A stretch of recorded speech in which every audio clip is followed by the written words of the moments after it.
Hello, and welcome to the We Should Move Here Travels podcast. My name is Brittany, I'm Josh. and we are your hosts. Today, we're just going to be doing a brief check-in to see how it's going for both of us.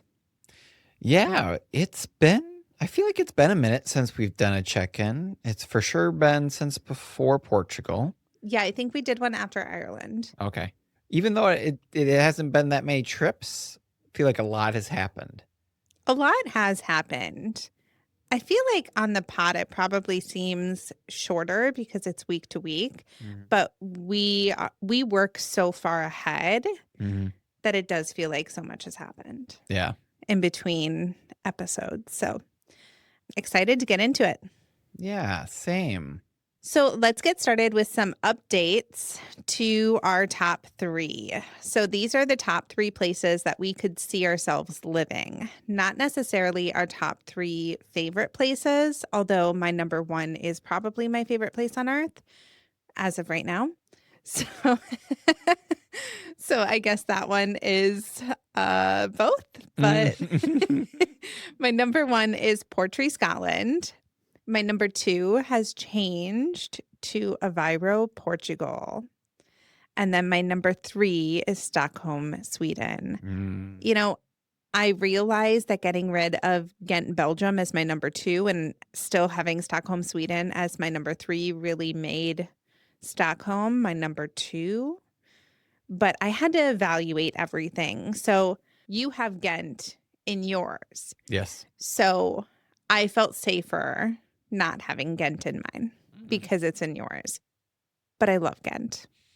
And Stockholm, I really just want to explore more of Sweden. And I think just those Nordic countries, I could see us in one of those. So I think that's why it's got to be in my top three.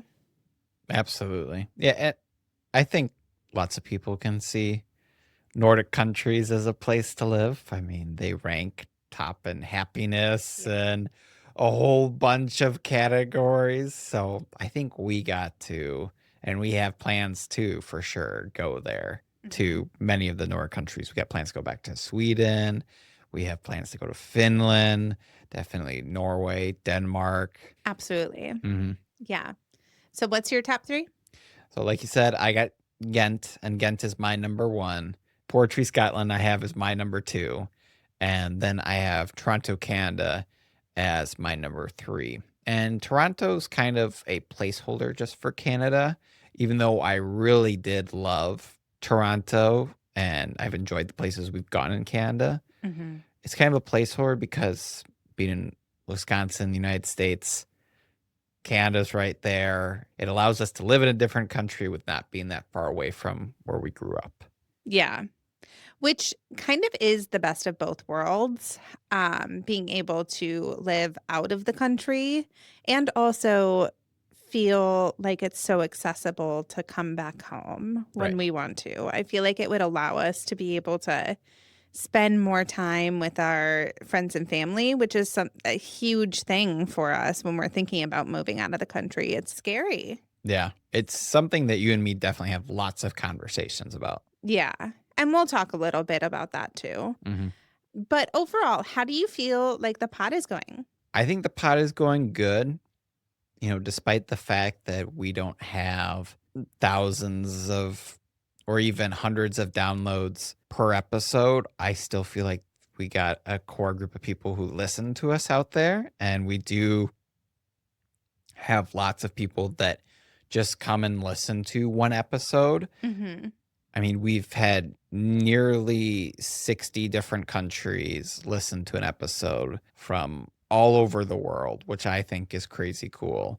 That is so cool. Yeah. And that's such an accomplishment too for the pod. Like that other countries are also listening to us. That's huge. Mm-hmm.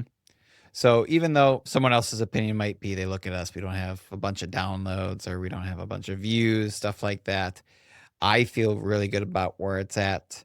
Of course, if it would have blown up and we had hundreds of thousands when we were getting paid to do this would be cool. But I still enjoy doing this as a passion project with you as we go forward. Yeah, I agree. I think that the pod, It is our passion. Mm-hmm. Travel is something that we have found that together we love it, Mm-hmm. separately we love it. It is something that we feel so passionately about, and it's life-changing, and everybody should be out there traveling the world if you can. If you have accessibility to do that, do it Mm-hmm. because you'll regret it if you don't, I think. Yeah. I mean, there's so many people that I think wish they would have traveled more as they age. Mm-hmm. So I'm so glad that we're continuing to do the pod, Yeah. even though we don't have thousands of people listening and we're not getting paid. That's really not even something I'm thinking about regularly because we're so passionate about this and it doesn't. I mean, obviously, extra income would be great. Mm-hmm. Aside from the income portion, it doesn't really matter who's listening and who's not. Yeah. Right. So, regardless, we're going to continue to do this and we'll see where it goes. Mm-hmm. Yeah. And I mean, as far as travel, I think it's been really cool, all the places that we've gone in almost our first year of doing this podcast. And I'm really excited to continue traveling and continue sharing it on the podcast. Yeah, me too.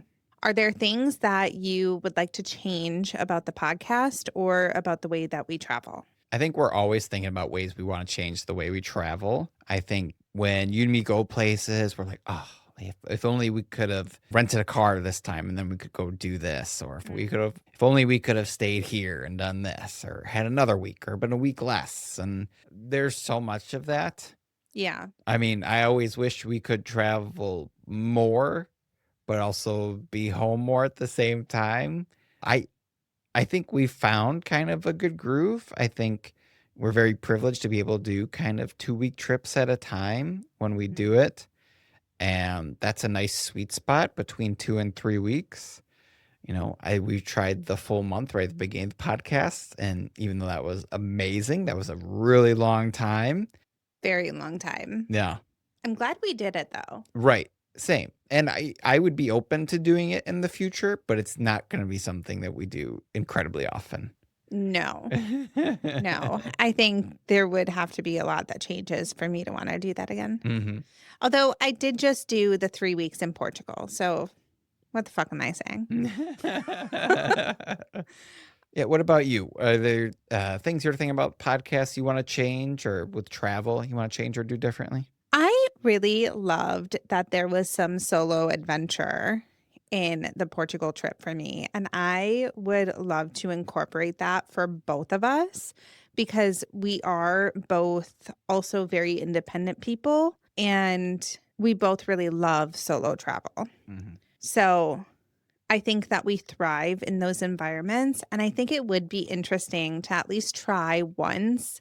Like you say, we did Portugal again, and I went to Aveiro for that week. You went to Porto for a week, and then like I met you in Porto. You showed me around what you learned, and then we go to Aveiro. I show you around what I learned and all of that. Mm. I think that would be so much fun.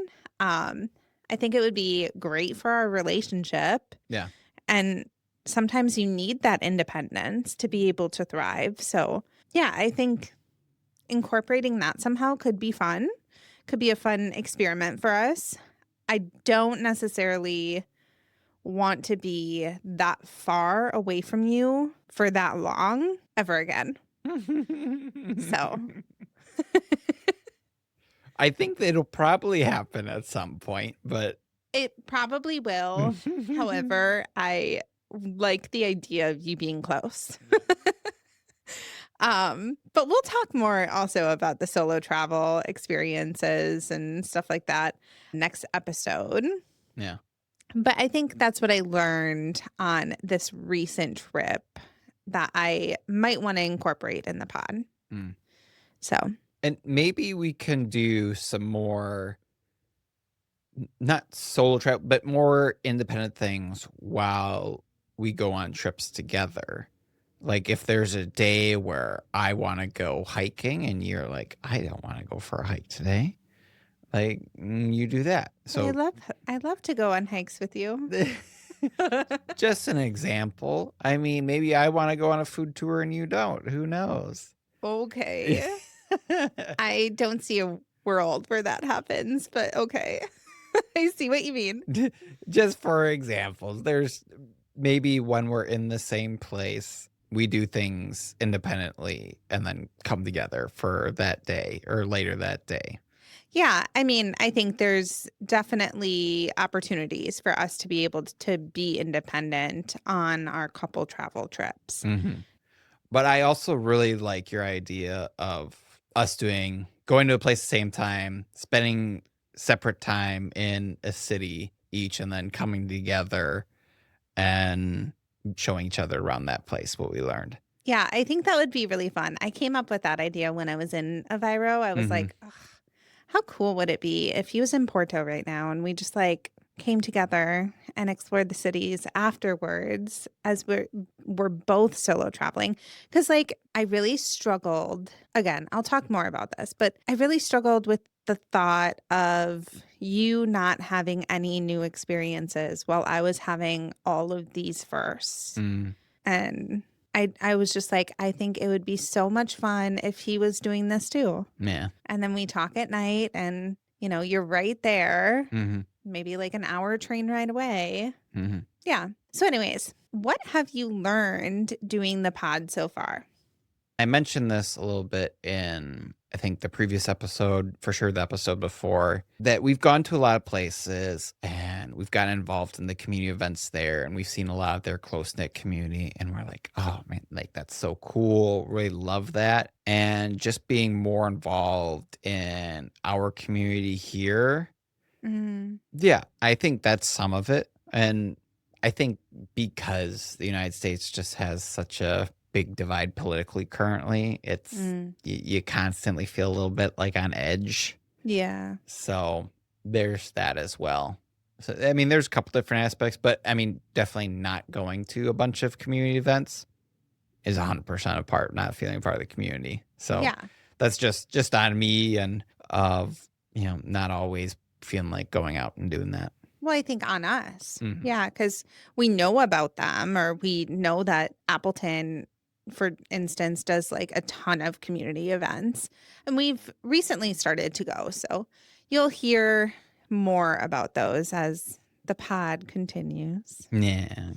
Dun dun dun. What about you? What have you learned? I feel like I've gained so much independence through travel, and I am so grateful for it. I just feel more confident and more able to do things alone than like pre travel, Brittany, you know? Pre-travel Brittany. We learn about every place that we go. And I've learned so much about different cultures and communities and people's lives and how we are so similar but so different at the same time. Just honoring and learning and respecting in those things. One thing that I would just echo off of and continue off of is like the cultural experience. I would like for us to being a little more history or cultural oriented in some of our trips and going to like what we did in Coimbra. We went to the university. We Mhm. got some of the local history and the history of the university while we were there. And we've kind of done that for most trips. We've had it sprinkled in there. Yeah. But I think like a little bit more would then make me feel even more connected or more educated on a place.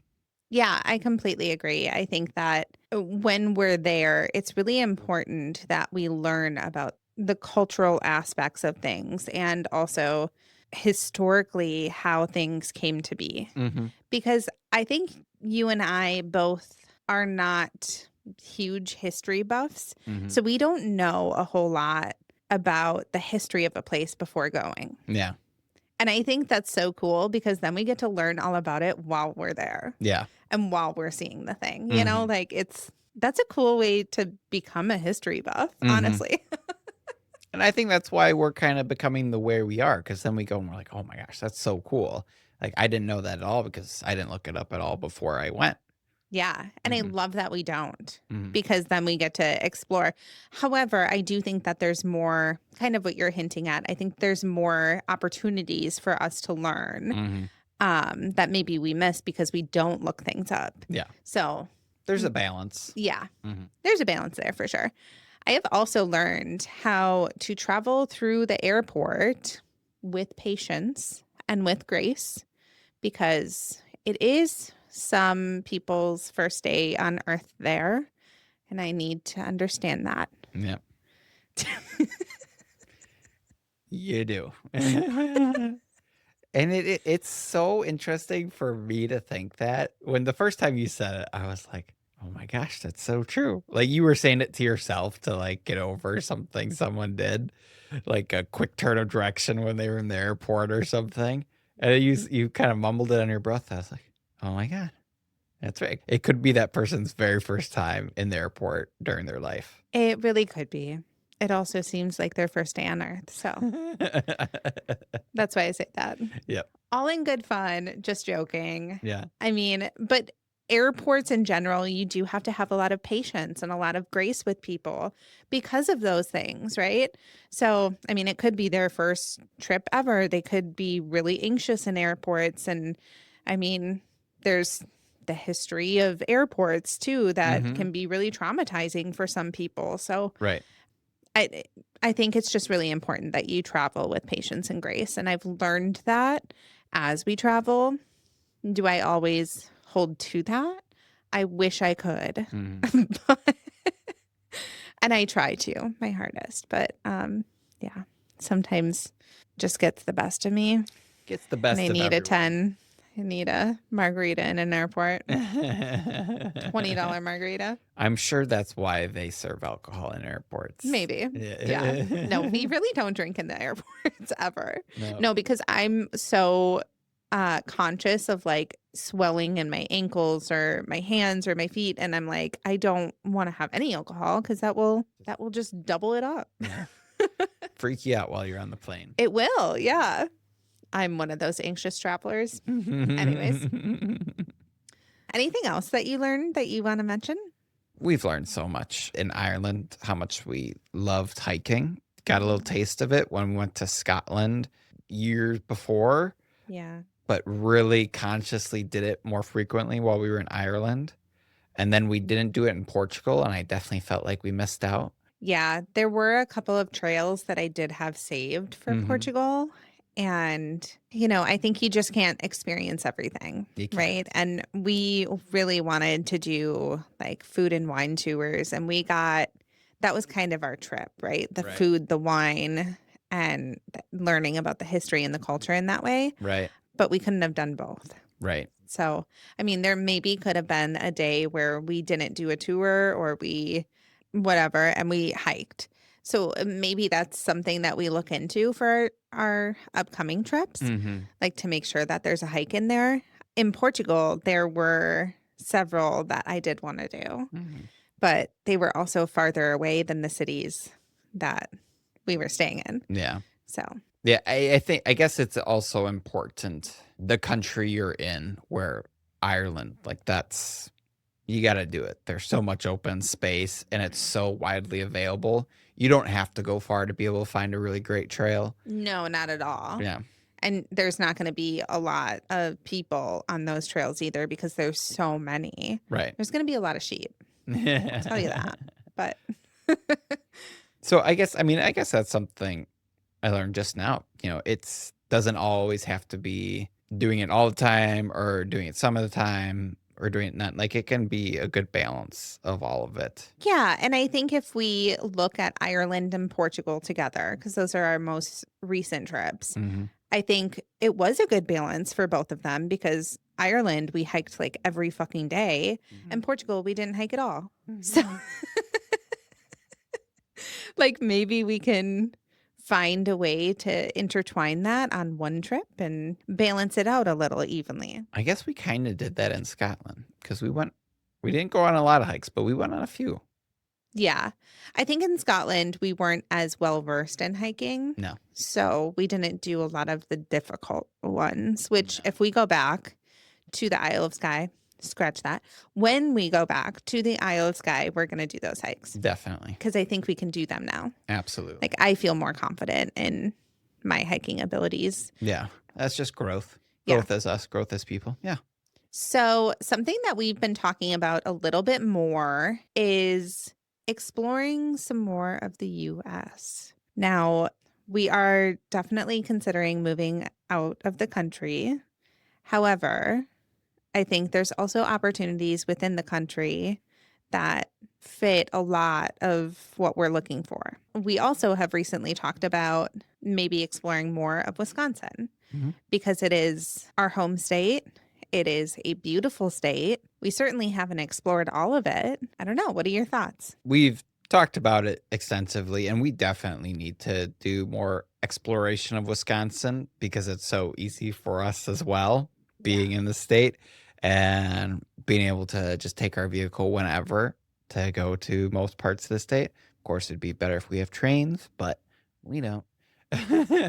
It would be. Like, we have some trains, like I think 2 trains that run through Wisconsin, but they're not like the trains in Europe. Yeah, and they're not really accessible to us for more Wisconsin travel. No. No, we definitely got to do more exploring of Wisconsin. Of course, living here, we have hit some of the big ticket items, people would say, or the big cities that people have gone to before. Like we've been to Madison, Sheboygan, Door County, stuff like that. But to maybe go back to them and look them in the light of maybe we could move here, maybe we could live here. And then, of course, going to places that we haven't gone to, which, of course, there's so much. Yeah. Could you imagine how happy our parents would be if we decided to stay in Wisconsin? Oh, they would love it. They would, especially with my parents being retired now. That would just give them an excuse to like come visit and then hike near wherever we are or do like a camping trip wherever we are. They would love that. Yeah. I'm sure your mom and dad would feel the exact same way. Yeah. Mm-hmm. I mean, it is definitely a driving factor of staying in Wisconsin, being around family. Mm-hmm. You know, like I think that's a huge thing for both of us. I just think it's really important for both of us to be around our families and be able to spend time with them easily. And yeah, we are family people at the end of the day. And I think that's a huge Wisconsin thing too. Definitely is. As far as the rest of the United States, when we did our fall Halloween trip last year, I think that opened my eyes to there are so many cool places in the United States that kind of fit what we're looking for. And we can have some really great trips in the United States. It's just about finding those places. Yeah, absolutely. Massachusetts really surprised me. If certain administration changed, it might become a part of my top 3 because I loved it so much. It was a beautiful state. It is so gorgeous. We stayed in Ipswich and we loved it there. I think we've talked about Ipswich a lot on the pod, and that's just because I mean it's a testament to how community focused, how beautiful, how accessible things are. Like, it just was a cool place. And a train ran right through it, which was awesome. You could get to Salem and Boston by train and New York City. So, very cool. I think that there also have been some hopeful things coming out of different states, and there's been different leadership that makes me feel more comfortable with the idea of being in the US and still maybe having this be our forever home.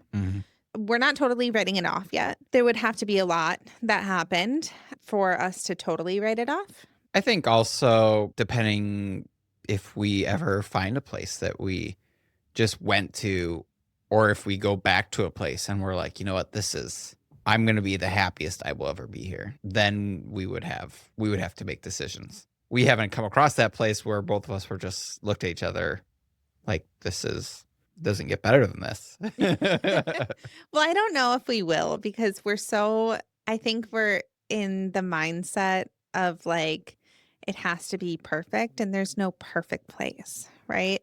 So there isn't. I don't think there is. I think we just have to give some give and take with it. Yeah. But this kind of goes along with the next question I had, which is, are you getting ready to be in the mindset of moving, of actually doing the move? Another thing that you and me have talked about recently, I get in the mood sometimes where I'm like, let's just sell our crap and go. Like I think at any point be ready if the right place was right, or if the right place became available, or we visited the right place. Also, if certain things happened in the United States and neither of us were feeling comfortable or happy just being in this country anymore. Hmm. I think there are several things that could happen, and all of a sudden I would be like, yeah, I'm confident in doing this. Yeah.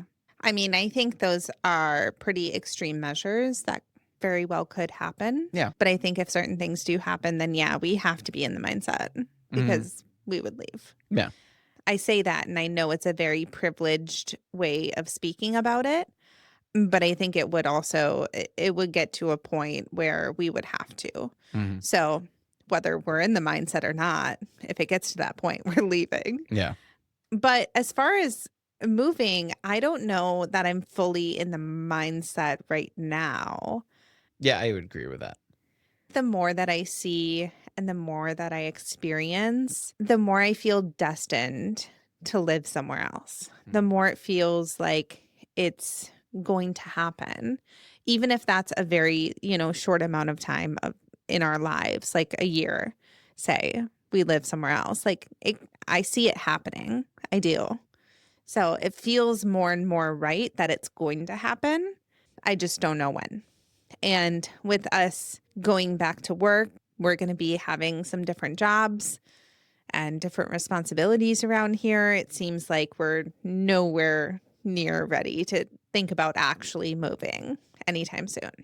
Yeah, totally agree with that. We have lots of moving parts at the moment, and we're committed currently to being more involved in our community. And then I think part of what I was saying, that there just wasn't a place that both of us at the same time were like, oh my gosh, we should move here right now if we can. Yeah. I think if that place came up, then we might talk to each other into it, and we might talk to each other into doing that.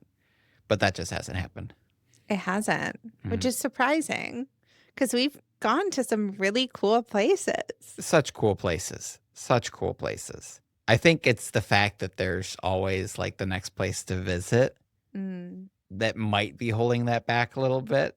hmm. Because I know we've talked about before, I think on other check-ins, that I want to go to all places.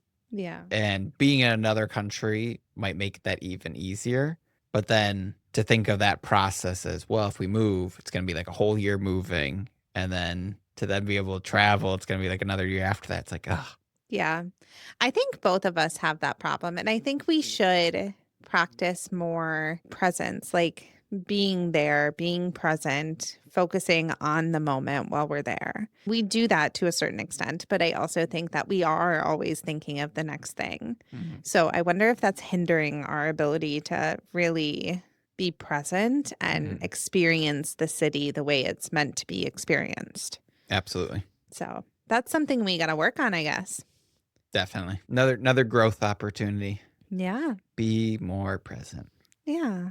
Not a bad thing. We're always growing, Yeah. always changing, always evolving. So, where are we going next? Like I said, we got plans for places, but some for sure. We're gonna do some local Wisconsin trips. We're going to do those this summer. So, I'm really excited to kind of explore a little bit more of Wisconsin and also be able to like travel, but also be home with the cats. Because I feel like the cats have really missed us when we're gone, and we've really missed them. So we just got to be home with our animals for a little bit. Yeah.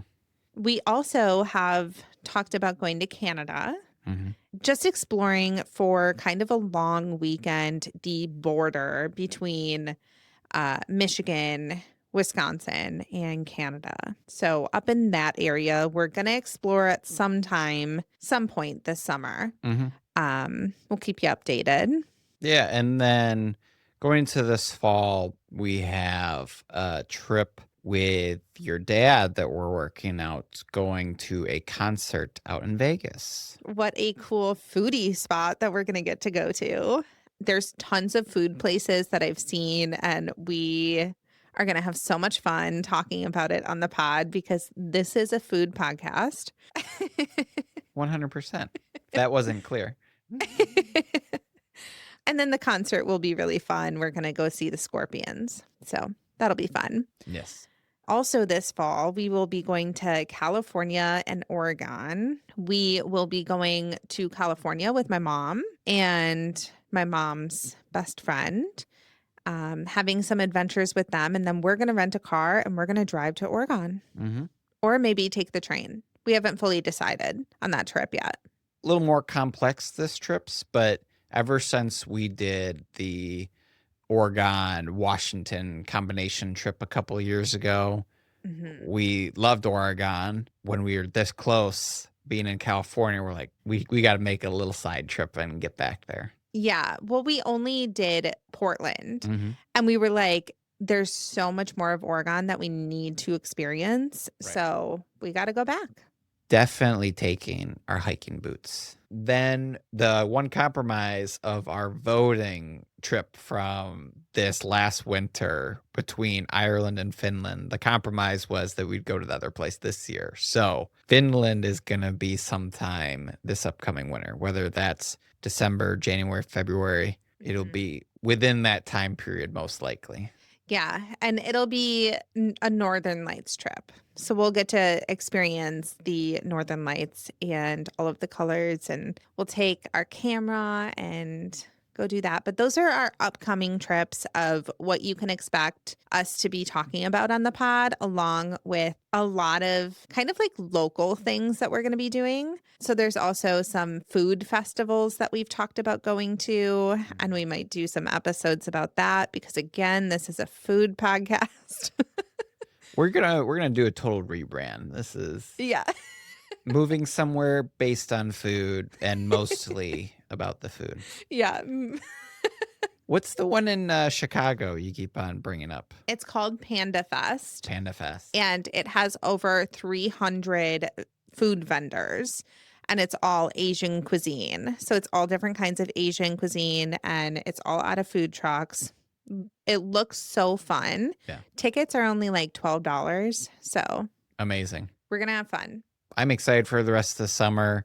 I'm excited for continuing the podcast, all the fun places we're going to see in Wisconsin, Canada, and then, of course, going into the fall and winter. I'm pumped. Me too. I think it'll be such a fun summer. Next episode, we will be talking about our solo travel experiences. So stay tuned for that. Don't forget to like, subscribe, and follow on TikTok, Instagram, and YouTube at WSMH Travels. You can listen to our podcast on Apple, Spotify, and YouTube. YouTube is where we have our video record version, including pictures and videos from our trip. Please continue to leave your comments and send us messages on what you liked from our trips and suggestions for future trips. We really appreciate it. Thank you so much for listening. Until next time.